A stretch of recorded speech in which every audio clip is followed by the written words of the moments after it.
The global sharing economy is estimated to be worth anything from $100 billion to as much as $500 billion. And many say it will completely shake up the traditional markets.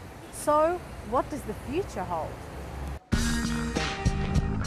Chris Riddell is a futurist, someone who explores future trends and predictions, and he's tried to come up with some of the answers.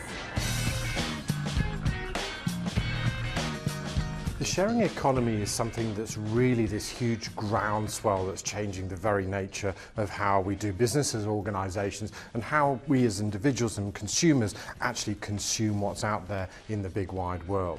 There's three really major areas that have created this sharing economy. One is the proliferation of social media networks in the world. The second is this generation that's coming through now, the way they view and see the world, as the trust thing has changed. And the third part is this generation are also much more value conscious.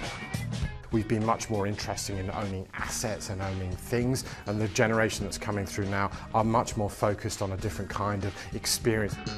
We don't own the stuff, we're more interested in the experience and then moving on.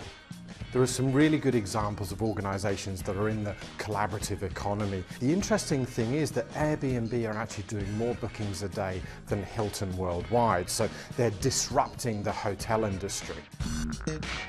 We're seeing two really big trends coming out. Some businesses are feeling really threatened by the collaborative economy or the sharing economy, and others are really embracing it. Regulation of these industries, of these collaborative industries, is actually a very different way than what we're used to. Trust is the big way that we're seeing these organisations be validated. The real point here is around how do we validate trust. That going forwards is going to be how we continue to regulate this industry. Going it from a government perspective, there's a lot of change we're going to have to see there over the next few years.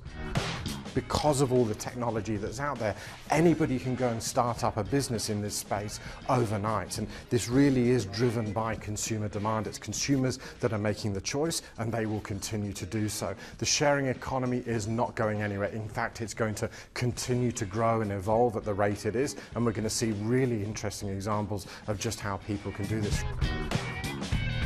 I think where we're going to see the sharing economy move on is brands really understanding how to actually create service-orientated provisions and opportunities for customers.